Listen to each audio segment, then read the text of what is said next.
स्वागत है दोस्तों। एक नए प्रैक्टिस सेट के साथ हम यहाँ मौजूद हैं। शुरुआत करते हैं।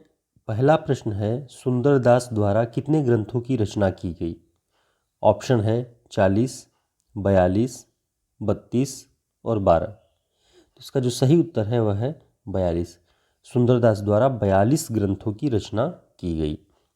सुंदरदास कृत उनकी सभी रचनाओं का प्रामाणिक संकलन सुंदर ग्रंथावली में उसके संपादक कौन है? तो इसका जो ऑप्शन है, श्याम सुंदर दास, परशुराम चतुर्वेदी, पुरोहित हरिराम शर्मा, अ और ब दोनों। तो इसका सही उत्तर है पुरोहित हरिराम शर्मा, हरिनारायण शर्मा। सुंदरदास कृत रचना है, ऑप्शन है ज्ञान समुद्र, ज्ञान झूलना, सुंदर विलास, प्रपंच प्रभाग, सुख समाज सागर, वेद विचार। तो इसका जो सही उत्तर है वह है उपयुक्त सभी। सभी सुंदरदास की रचनाएं हैं, ज्ञान समुद्र, ज्ञान झूलना, सुंदर विलास, प्रपंच भाग, सुख समाधि और वेद विचार। अगला प्रश्न है, रसिक प्रिया रसमंजरी और सिंगार ही जात, चतुराई करी बहुतविध विषय बनाई बानी। तो इसका जो ऑप्शन है, गुरु गोविंद सिंह, सुंदरदास, मलूकदास, संत सिंगार।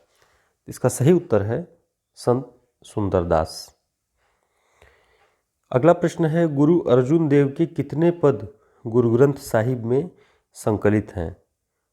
6000, 4000, 3500, 5000। तो इसका सही उत्तर है 6000। गुरु गोविंद सिंह का जन्म कब हुआ था? इसका सही उत्तर है 1664 ईस्वी में गुरु गोविंद सिंह का जन्म हुआ था।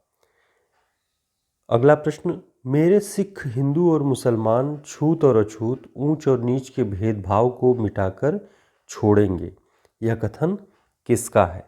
यह कथन गुरु गोविंद सिंह का है। मेरी ऐसी जाति विख्यात चमार पंक्ति के रचयिता कौन है? इसका जो सही उत्तर है वह है रैदास। जाति ओछा पाति ओछा, ओछा जन्म हमारा, इस पंक्ति के रचयिता कौन है? रैदास।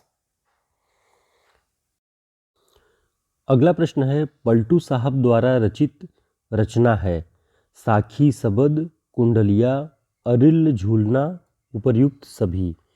तो इसका जो सही उत्तर है वह है उपर्युक्त सभी।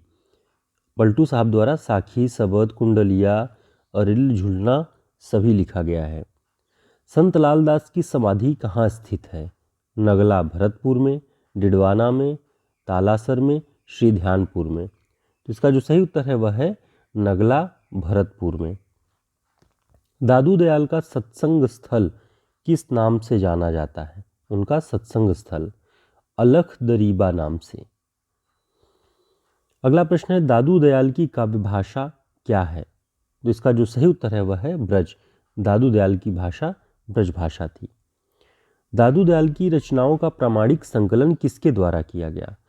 तो आप सभी को पता भी होगा कि परशुराम चतुर्वेदी जी द्वारा दादू दयाल की रचनाओं का प्रामाणिक संकलन किया गया। दादू दयाल किस जाति के थे? वे मुसलमान थे।